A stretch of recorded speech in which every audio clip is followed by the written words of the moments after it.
Hello, and welcome to Monumental, where we sit down with entrepreneurs, leaders, visionaries, and big thinkers making monumental change.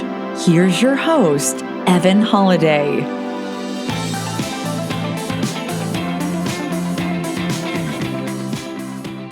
Welcome back to Monumental. I'm your host, Evan Holiday, and today on the show, we have the man, Austin Zaback. Austin, how you doing, man? Man, I'm doing excellent. How are you? Great. Glad to have you on the show. Really excited for today's episode. So Austin is the owner and founder of the Zaback Group. He's started the Capital ATMs, A-Legacy Marketing, Cash for Houses. This guy is really doing it all. He's based in Arizona and really just crushing the game at a really young age. So I was like, man, we got to get Austin on the podcast and hear his monumental story. So let's just jump right in, Austin. Give the listeners a little bit about your background and how you got to where you are today. Yeah, absolutely. Well, first of all, I really appreciate you having me here, Evan, and I'm excited to hopefully drop some knowledge for everybody. So, I don't know how deep you want to get into it. I suppose you'll ask me more questions as you kind of hear a little bit of the story. But the really long story short is, I've basically been an entrepreneur my whole life. And what I mean by that is I moved out or got kicked out, depending on who you ask in my family, of my parents' house. And I was about 7 years old, and I actually moved into my grandparents' garage. I was like 7 or 8 years old, moved into my grandparents' garage. And, basically I built like a wall, like we built a room in the garage, but it was in fact in the garage, still there actually. My grandpa owned a pool company at the time. And so, obviously we're here in Arizona, it's hot down here, it's a desert.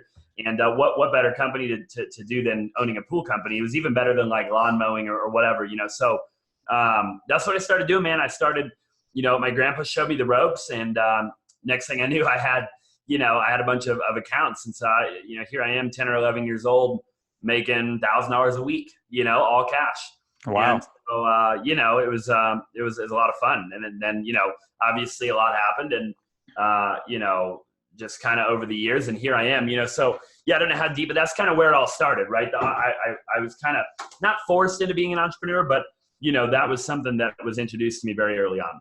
That sounds like an amazing experience that, kind of forced you to grow and forced you to learn how to sell and get you out of your comfort zone at an early age. So what was next? Yeah. So at 15, the market crashed, right? So if you do the math, I'm 24 now. So it'd have been like 9 or 10 years ago. The market wasn't doing good. And so I actually sold the company at like 14 or 15 years old. And I didn't make any money on it. I mean, I'll be honest. I mean, I just, I had to get out of it. I just basically I pawned all my accounts off to somebody else. And by the way, I had spent all of my money. So here I am 15, and, because it wasn't traditional, right? My grandparents, they never really told me, there wasn't any rules. I didn't get grounded. Like, I grew up in a garage, and I truly mean it when I say I did whatever I wanted. I mean, I really did. Like, I had no, if I had a question, they would give me advice, but they wouldn't just give me advice to give me advice. It was like we were friends. I was friends with my grandparents, right? There was no real parental guidance there. And so I had probably spent $300,000 or $400,000 in cash by the time I was 14 or 15 years old. And I mean, I had bought everything, right? I had, you name it, I had it when I was a kid. I had every RC, helicopter, airplane, boat, truck, go-peg, go-kart, quad, dirt bike. Like, I was very outdoors, paintball gun, airsoft. I mean, I had every hobby a kid could possibly imagine. And I funded everything myself. My grandparents never had a lot of money. They never had any, right? They always had more month at the end of the money. And so, basically it was all me, right? But here I am 15, I have no money. I might have $5,000 in the bank or something like that. And, but now I'm used to kind of living the good life or whatever you might call it. Obviously I'm younger, so I don't, not on a big scale, but I did, I had time freedom, right? I mean, obviously I went to school. I hated it. I got bad grades. But when I got out of school every day, I did my pool accounts. I cleaned my pools, and then I just kind of did what I wanted. I'd stay out till 10 or 11 at night, come home to the garage. Yeah. Had a cool little setup out there. And so anyways, 15 years old, got my first job at a dry cleaners. And I hated it. I hated it. It was like 110 degrees in there every day. They had a big swamp cooler. And I probably worked there for like 3 or 4 months. I was making at the time is probably minimum wage was probably like $8 an hour or something like that. Maybe even like $7.50. And so, here I am making minimum wage. And basically what happened for the next 2 years is I went job to job to job to job, right? So from 15 to 17, I really just hopped around. I mean, I never stayed anywhere for longer than 3 months. And I never got fired. I'd always quit. I was actually a very good worker because I like to challenge myself so much. I was always one of the best workers, but I just hated it, man.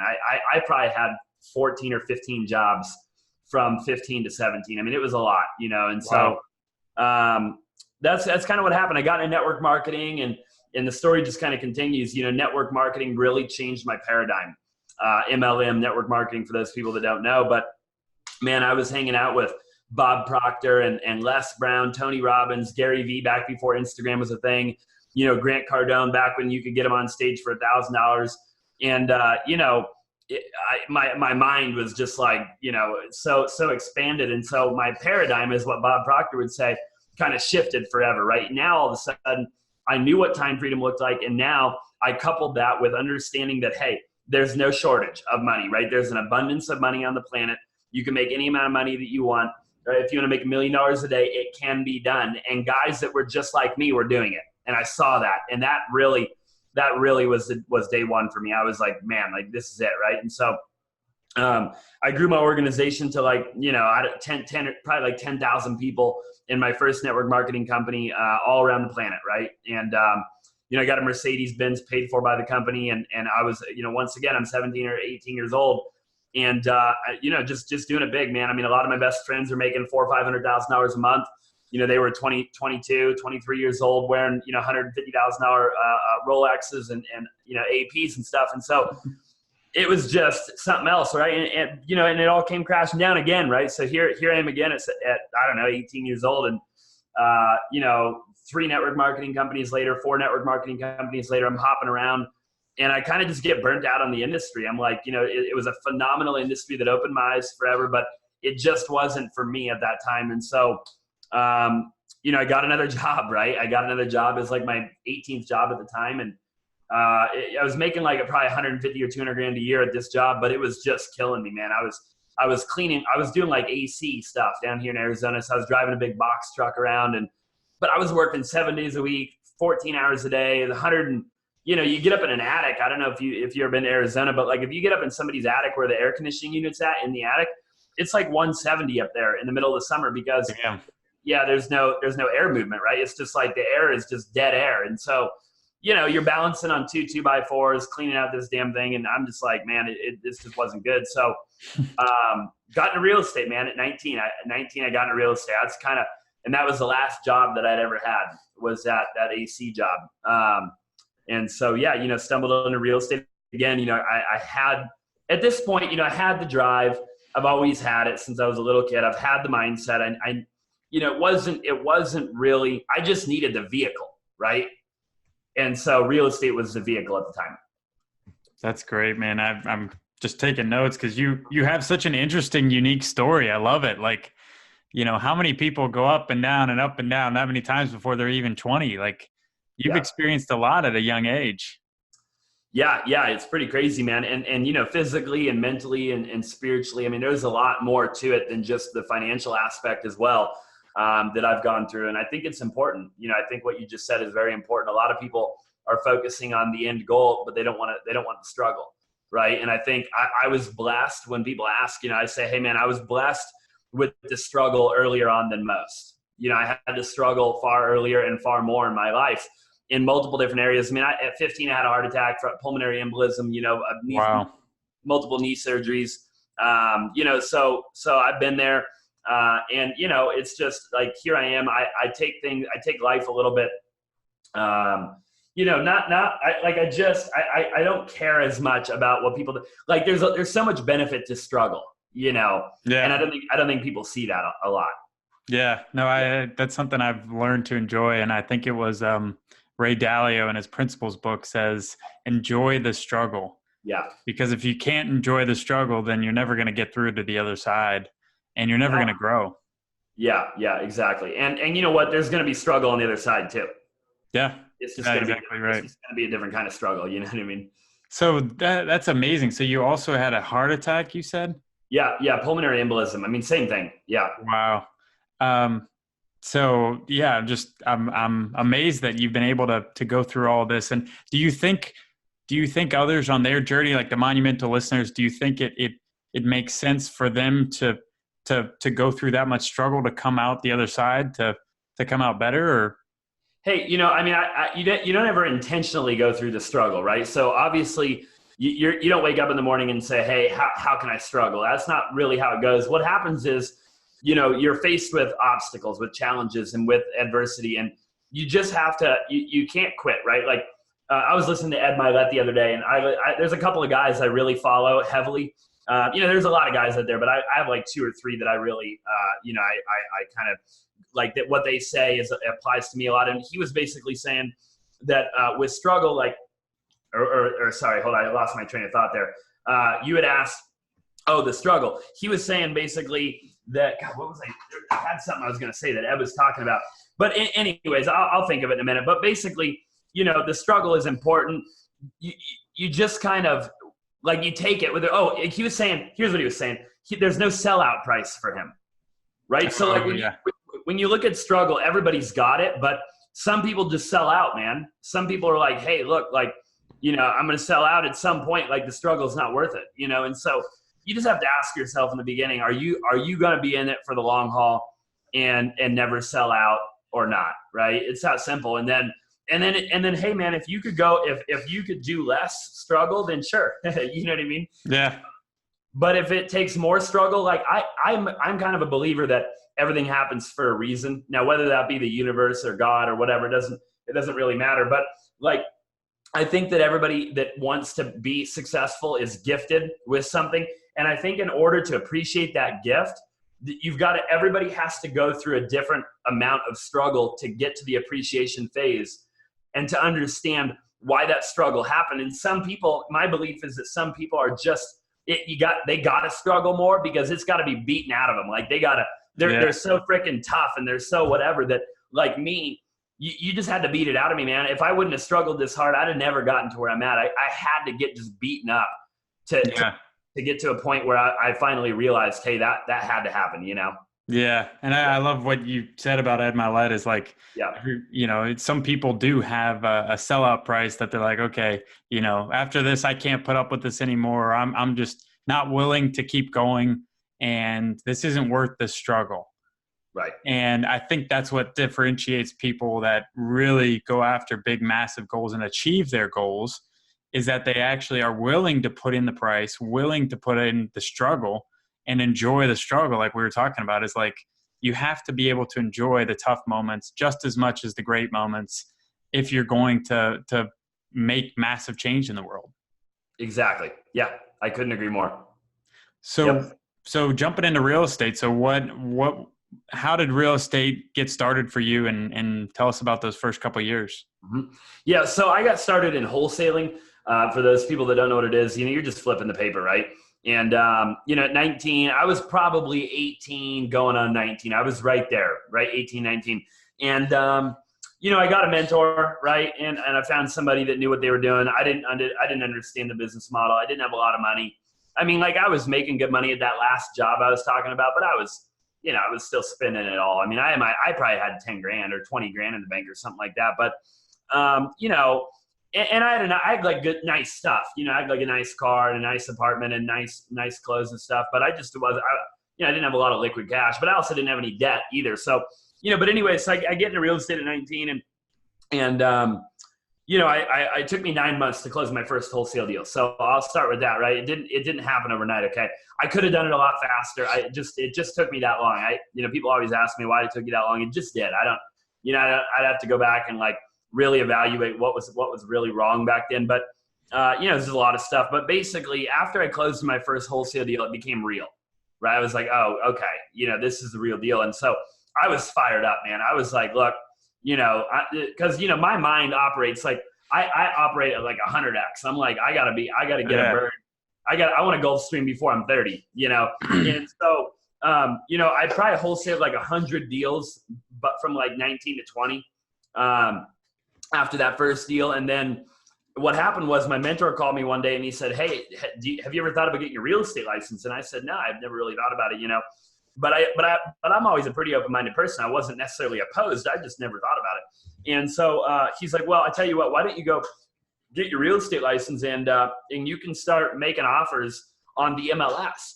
And I said, well, what's the MLS? And he said, well, don't worry about it. Just go get your license. And I said, okay. And so, 12 days later, I was licensed. I did a 9-day crash course.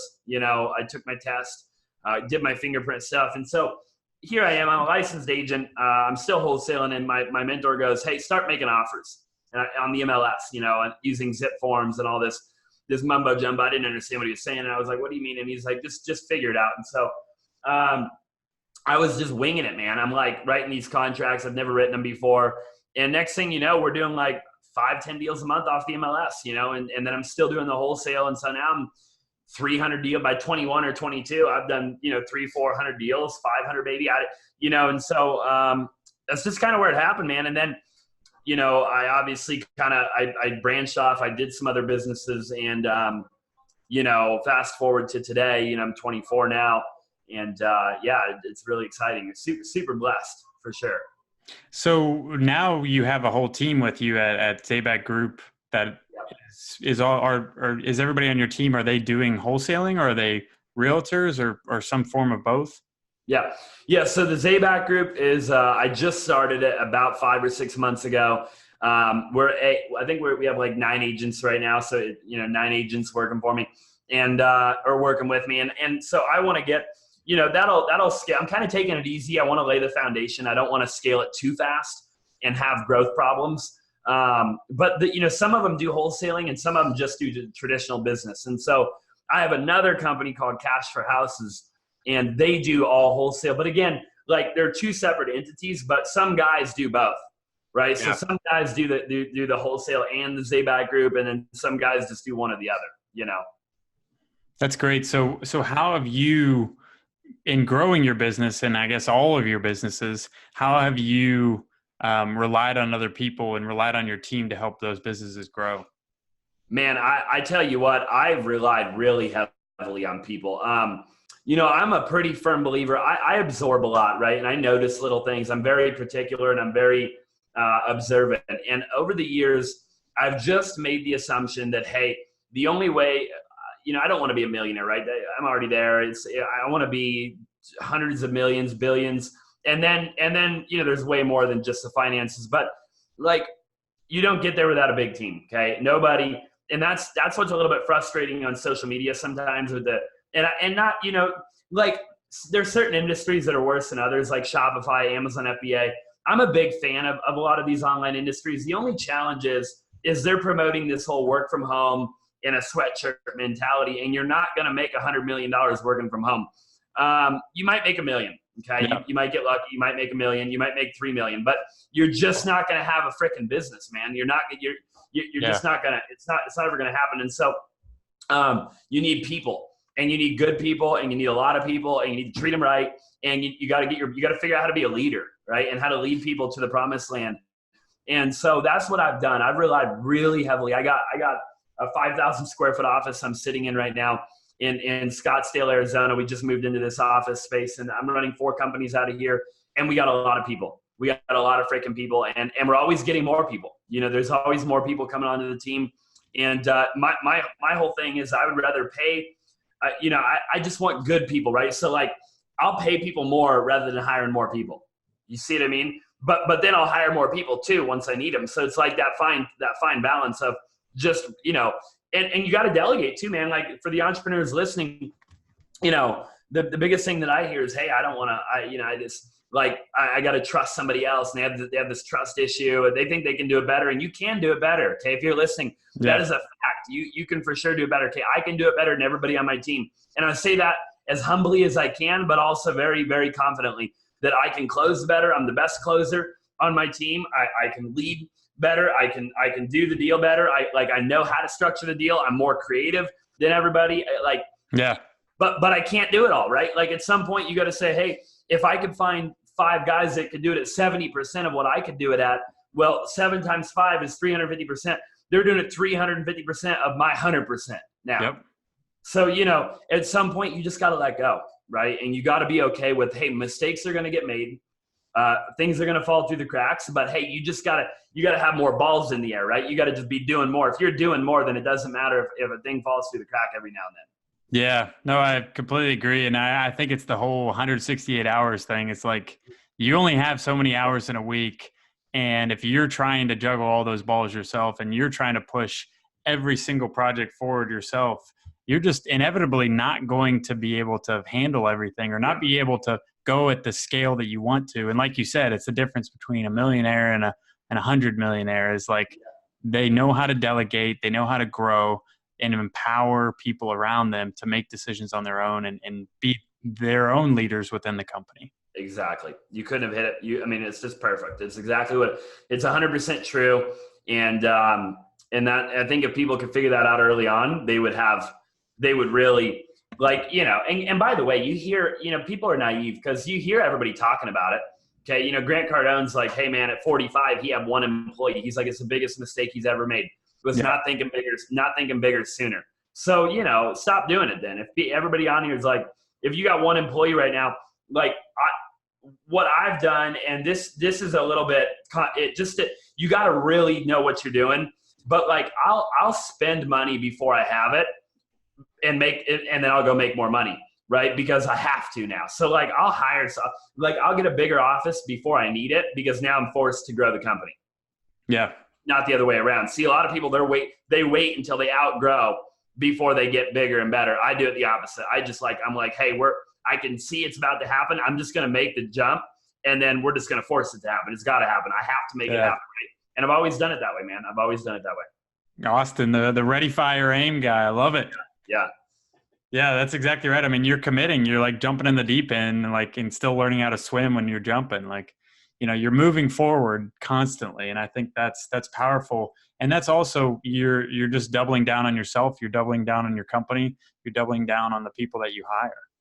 Yeah, exactly. And you know what, dude, it's just, you have belief and conviction, right? Because once you've sold yourself, Evan, on the fact that whatever the goal is, then if you truly don't have a sellout price, like if you really don't have a sellout price, like then why wouldn't you? Because you can't fail. You see what I mean? It's not possible, right? See, people get this whole thing confused. See, the only way you can fail is if you have a sellout price, right?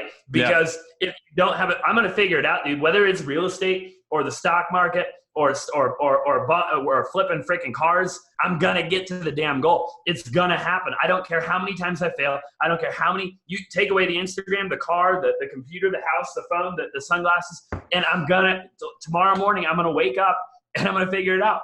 Right. And so, because it's just failure is not an option. Right. And so why not, right? Why not spend the money? Hey, it doesn't matter. Everyone's like, well, you got to save. No, you don't got to save anything, And so that's kind of where I'm at, but again, that's my opinion. And I'm fully committed to the goal, Yeah. And honestly, I mean, the over 50 people we've had on here, all successful entrepreneurs and leaders. I mean, that seems to be a recurring theme, is like a commitment above all else and knowing that I'm never going to give up. And that really separates those that really want to get after it and make massive monumental change in the world, and those that are okay with, mediocre change or just a little bit of change. So I commend you for that. I mean, that is what it takes. Yeah. Yeah, it really is. Yep. So you mentioned Instagram, and that's kind of how we connected. What is that done for your business? You can't put there is no ROI visible. Yeah. So I get this every day. So people are always like, hey man, so I own a marketing company, right? And for a long time we helped people grow on Instagram. We do a lot of other stuff now. So it's not our primary focus anymore, but we still do it. But people would always be like, hey man, I'm going to give you $5,000 or $10,000 and you're going to get me to blank goal. Okay. X. 100,000, 200, 300,000 followers. We're going to get your content there. We're going to film a bunch of videos, blah, blah, blah. Right. And they're like, first thing everybody always asks me, and it's the first telltale sign of they just don't understand. They don't get it. And they're not thinking big enough on any level. And the question is, what's the ROI? Right. If I give you 5, what am I going to get back? And I just hate that question, man. I'm like, you've already lost the game. Here's the thing. what is the ROI? I'll explain. So like I met one of my business partners, Austin Lewis, okay, on Instagram 3.5 years ago. He DM'd me, okay? We meet up, we get coffee, and we become ultimately, nobody would have known. But fast forward to today, we're roommates, okay? We live together. We've lived together for 2.5 or 3 years, and we've started 9 companies together, okay? Now, who's to say that when I'm 50 years old, he calls me and he says, hey dude, I got a $1 trillion idea. Like, let's create SpaceX. Okay. Let's create Tesla. Let's create blank. Right now. And all of a sudden we make $80 billion. Like, I don't know. Like, that's what I think, right? That's where my mind's at. What's the ROI on that? So basically what I'm saying is, until the day that you die, until you're laying in your deathbed, you can't determine what the ROI is on social media. You can't determine it, right? Because it's never been done before. You can't look at the history books. Like, this is all brand new. Nobody knows. Mark Zuckerberg doesn't even know. Elon Musk doesn't know. They're still trying to figure out if AI is going to take over, and if we're going to merge, humans are going to merge with AI, or if they're going to, if they're going to take us out. And so, nobody really knows. But that's kind of where so to answer your question, I mean, 100x, 1,000x. I mean, I have more relationships and more people in my life from social media than that. I don't know. I mean, the beautiful thing about opportunity cost is you really don't ever know what the other version would look like. Yeah. Yeah. They're the alternate universe. Yeah. It's necessary though. Right. If it was me and I was doing it over again, I'd have done it even faster. I'd have put more money into it and I'd have done it even faster. I'm regretting not going harder, faster. Like, now I'm looking at my team. I have 2 full-time videographers. Wow. I have 2 cameras filming right now, right? And so, the bottom line is I'm looking at my team every day. I'm like, how do we do it faster, bigger, stronger, better? We got to get 300,000 subscribers on YouTube. We got to have 1 million followers on Instagram. Like, more people have got to know who we are, Yeah, and honestly, I could not agree with you more. That's why I wanted to bring it up, because I'm like, damn, like, I've only committed to Instagram for about 1.5 years now. And it's blown up my business. It's blown up my partners, my relationship, my network, my investors. It's amazing to me what you can do with real estate. And you're right, you cannot calculate it, because there's so many ways, like us connecting right now. Who knows what we're going to do, 2 years from now, 5 years from now, 10 years from now. Like, we could be doing multifamily deals all over the country. I mean, we could own 10,000 units. You know what I mean? Like, what's that worth, right? What's that? And that's what people don't get. But a lot of people that say that aren't using it the right way, right? And so you got to figure out how do you, because here's the thing too, you'll see the meme anytime Instagram's doing like an update or something, everybody's like, oh my God, can you imagine the influencers right now? They're shitting bricks. But the real influencers are taking those relationships off of social media. Yeah. So Instagram is irrelevant, right? The platform becomes irrelevant. It's just a means to an end, because I now, after this podcast, am going to put your cell phone number in my cell phone.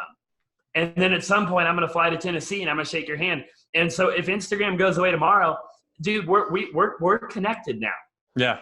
Right. And so you just have to figure out how to use it better. Yeah. Yeah. No, I 1,000% agree. I've told everybody, I'm like, 2 things. I'm like, in order to build your platform, build your audience, you need to be big on Instagram or social media in general, and add value to people's lives and be able to connect with people. And then the other thing is create a podcast. That's something that I've told everybody. I'm like, that is a platform. It's a long form platform where you get to connect with awesome people like yourself and be able to help others for free and grow a massive network and a thought leadership platform out of it, and be able to enhance that with your Instagram or your social media network. Yeah, exactly. I love it. I love it. It's so true.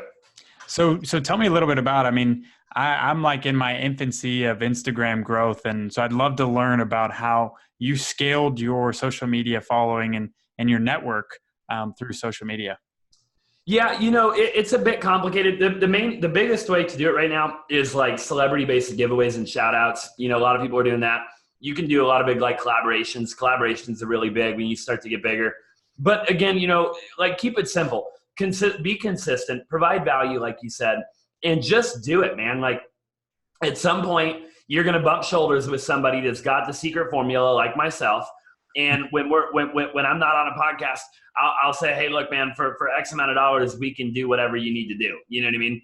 And that's the reality of the world that we live in. And to be honest with you, whether people like that or not, it's like, look, then don't do it. But like, it's like saying a gun is good or bad. It's like, look, it's just a gun, right? It just depends on who you give it to. Okay. Mm-hmm.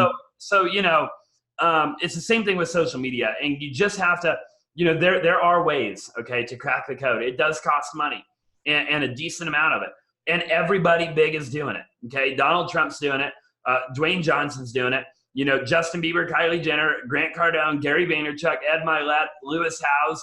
Okay. They're all doing it. I've seen them do it. I've worked with them on doing it. They've paid me to help them do it.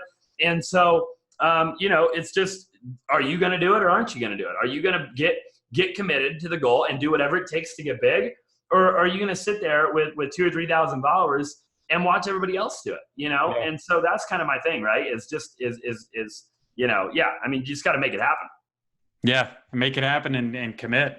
Mm-hmm. So what about, you said you have 2 videographers with you right now. What does that commitment take as far as videographers, editors, content creators? Yeah. So 2 full-time videographers right now, they do their own editing. I am in the process right now of hiring a full-time editor.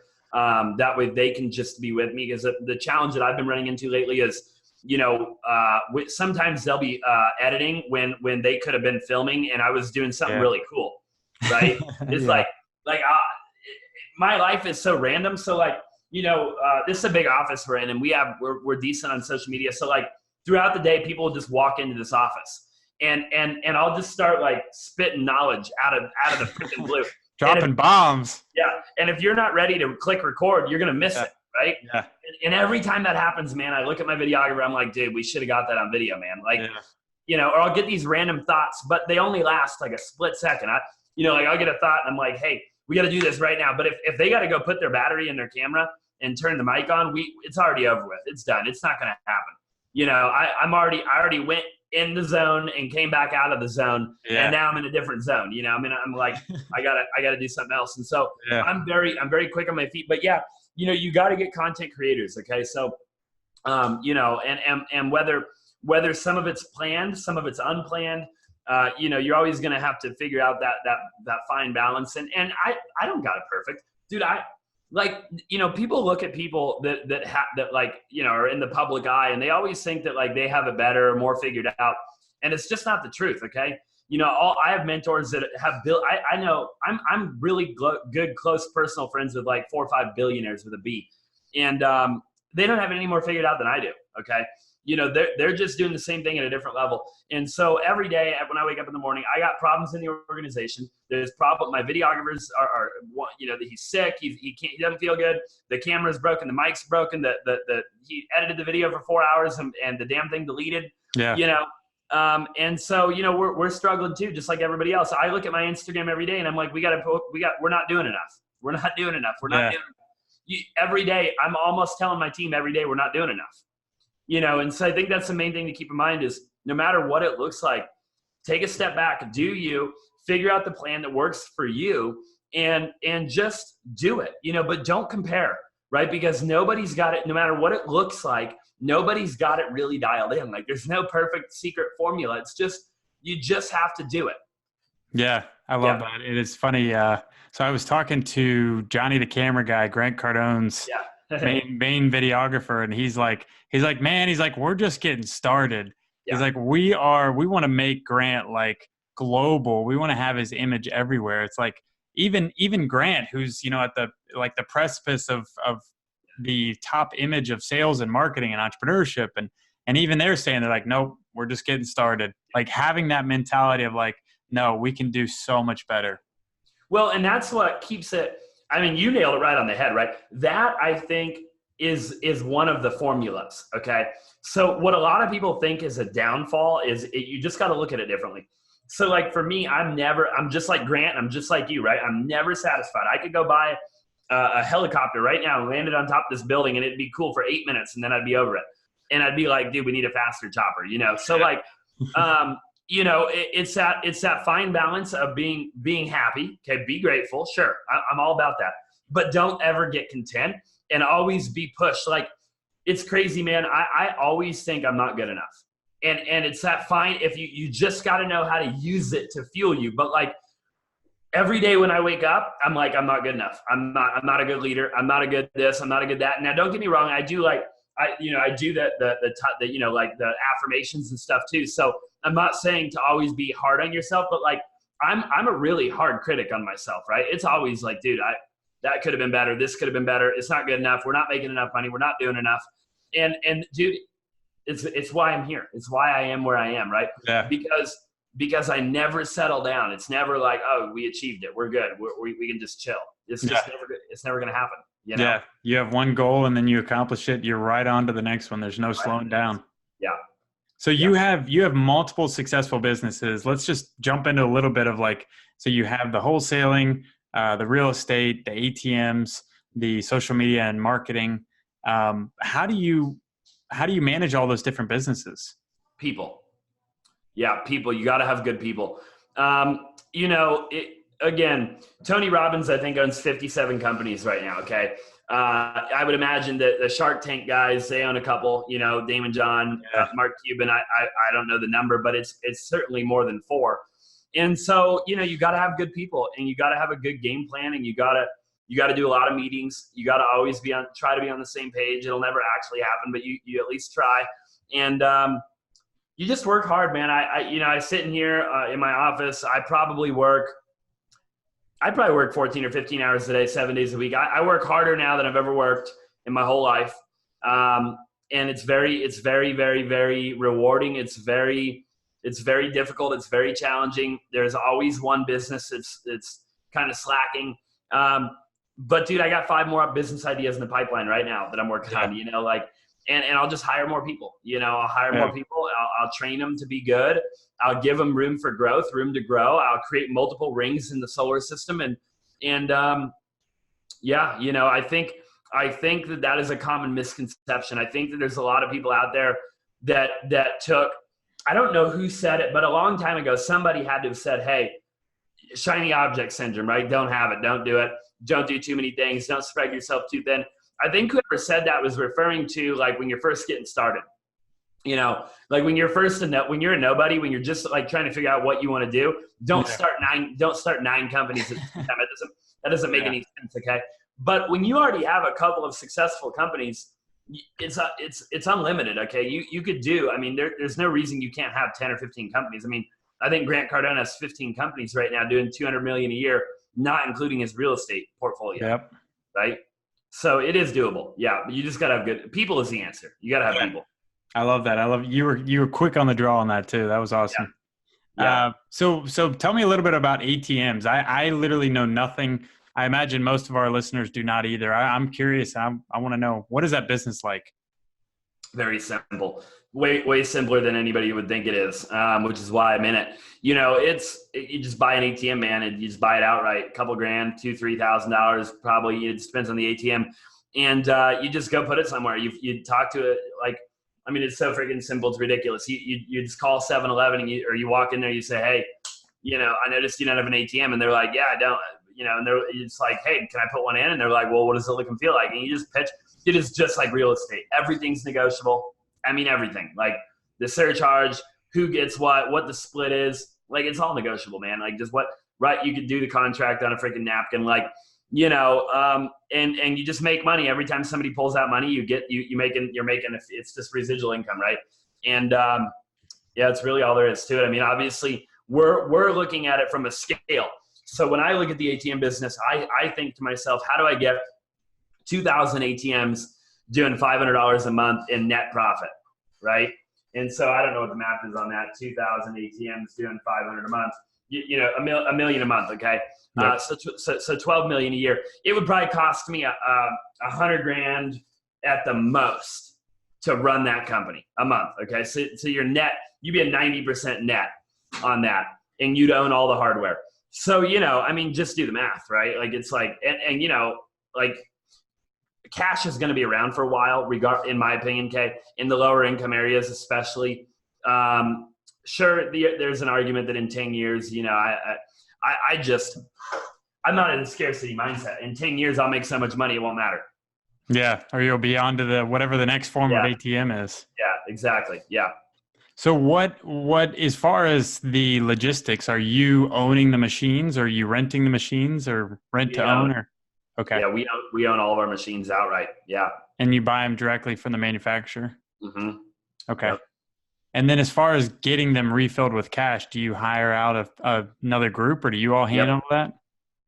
Yeah, we have you'd have employee do it. Yeah, I have employees that do all that. I mean, I fill mine every now and then because it's fun for social media, but but no, not all the time. Yeah.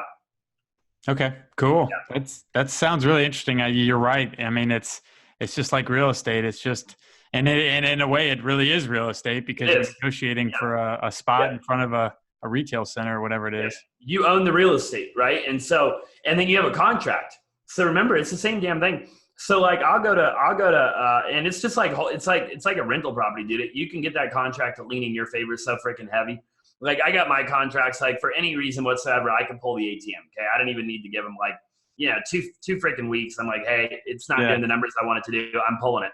They can't do anything, dude. Like my ATM's in their joint for 5 years. Like their contract's so freaking rock solid. They'd have to go to court. Like it would never happen. So, even if they come get pitched a better offer or something, it's like, dude, you're stuck with my ATM in your joint and the customer's going to use it. Right.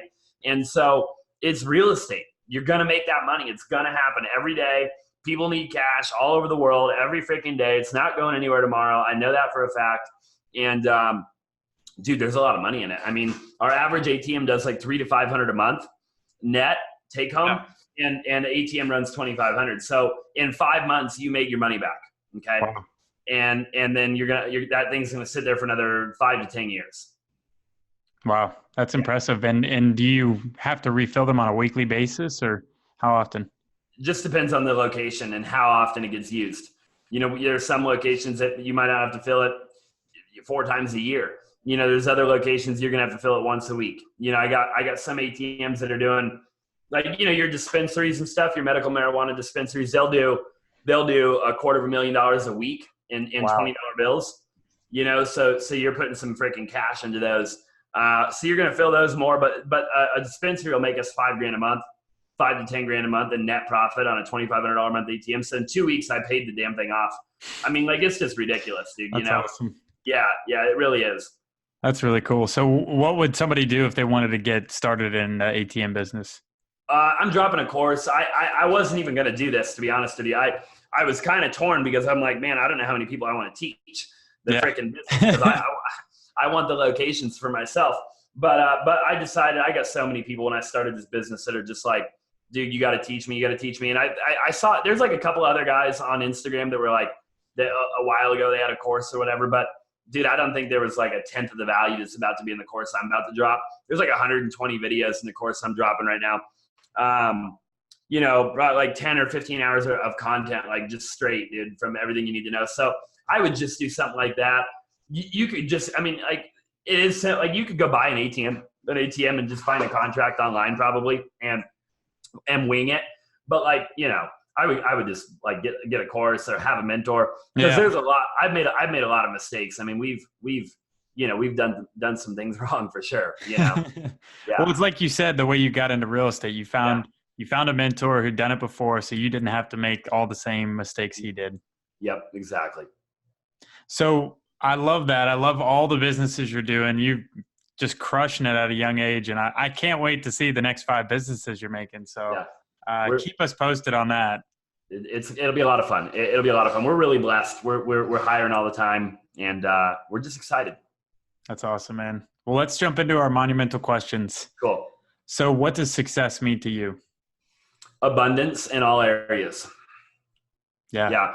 So financially, spiritually, physically, emotionally, the whole thing, right? Figuring out how do you have abundance everywhere in life? How can you take the money and do good with it? Okay. If I'm gonna have $1 billion, look, I mean, the most expensive house I'll probably ever live in is, like 10 or 20 million, like past that, it's just stupid. So at some point you have an excess of money. What are you going to do with it? Okay. Whose lives are you going to change? What foundation are you going to start? Right. And then spiritually, what do you believe in? How level-headed are you?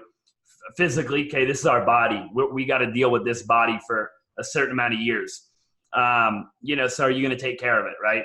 And, so just that's success, okay? I know a lot of people that they're bodybuilders and they're jacked out of their mind. They're freaking broke, man. They're broke mentally. They're broke financially. Their pre-workout is like they can't afford it, So, and then I know guys that are spiritual, man. They're in church 7 days a week, when it's closed, they're in church, but they're so spiritual that they're not physically fit. They're financially jacked up, and so they're like, they have faith, and I guess there's nothing wrong with that, but you need money. I mean, we live in a world where it's an economy, right? Like, and you got to have money, and so if sickness and stuff like that, family stuff, you just need money, and so figuring out how can you have it all. Understanding you'll never actually have it all. Okay. So you have to understand that too. You're always going to be chasing something that doesn't exist, but that's the definition of success to me. Yeah. I love that. Abundance in all areas. Yeah. So, do you have a morning ritual or daily habits? Mm-hmm. Yeah. I wake up really early. That's one of my biggest morning rituals. My internal alarm clock wakes me up before 5 a.m. every day. I don't even have to set an alarm. It doesn't matter what time I go to bed. Even if I had had a drink or something the night before, I just wake up, dude. I don't know what it is. That's probably the biggest thing for me. I don't know why, but I get all my energy in the morning. Like in the morning, I'm just like a freaking idea machine. Like I could be like Thomas Edison or something in the morning. Like, it's just like, I got so many ideas. I don't even know what to do with it.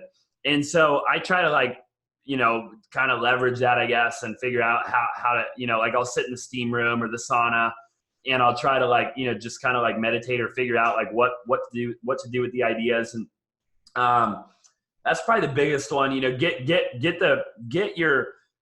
Get the hardest things out of the way. That'll be my only other one. So every day everybody has a certain number of things that they got to do on their to-do list, right? And what a lot of people do is the hardest things that they have to do, they'll move that to the bottom of their list. And I do the opposite. So I always want to get done the hardest things right away. Like that phone call that you don't want to have, that price drop, like that negotiation you don't want to do. You're not really looking forward to it. Dude, I'm banging that out at 7:30 in the morning. I'm like, I'm on the phone. I'm like, yeah, this is Austin. Like, what, we're price dropping this thing $100,000, take it or leave it. You know what I mean? Like that's the first thing I want to do, because I just want to get it over with, because then all of a sudden the rest of the day is easy. It's like, dude, this is freaking cake. And so it just allows you to deal. Otherwise, you spend so much energy throughout the day thinking about this phone call that you're going to have, trying to plan something that it's not even plannable. Yep. And now all that energy is gone. You've wasted all that energy, and energy's big, man. You got to have it. You got to save your energy if you can, and spend it in the right areas. Yeah. I love that. Yeah. It's like ripping off the Band-Aid. You just, the biggest things, get them done. Get them done. Okay. So favorite book or book you're currently reading? Mark Manson. I don't know if I can curse on here, but it's The Subtle Art of Not Giving a blank. And so that's one I've been reading lately. I read it 3 or 4 times. Believe it or not, it's kind of one of those controversial books. You got to read it to understand what he's talking about in detail. But I've read a lot of books. Okay, right above my computer right here, I have a bookshelf, and I've probably read 500 or 1,000 books or something. And they're all good, right? Your Napoleon Hills, your Dale Carnegie's, your all that stuff, Tony Robbins, Grant Cardone. Okay, I really like this book. It's different than anything I've ever read. It's understanding. You eventually get to a point where you gotta really think about does it matter what people think? And then it's just the little things in life when you start making money, right? It's the little things are what I get pleasure out of. And so when I read books like that, it really gets me thinking, where am I spending my energy? Who am I giving my energy to? Are they worthy of my energy? Do I care too much? Do I not care enough? And I think he does a really good job of explaining that. Yeah. I love that. I'll have to add that book to my list. I still haven't read it. Yeah, it's very good. The audio is very good too. If you're an audiobook kind of guy, it's also very good. Yeah. So Austin, I had a blast on this episode. I loved hearing your story, all the different businesses, your ups and downs. I mean, this is a great episode for our Monumental listeners. So thank you again for coming on.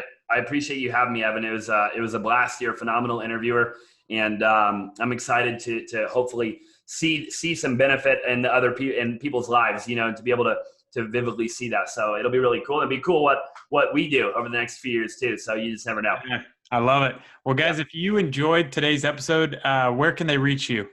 I'm at Austin Zaback on every platform. AustinZaback. Guys, follow him on Instagram. He's crushing it over there. Follow him on all platforms.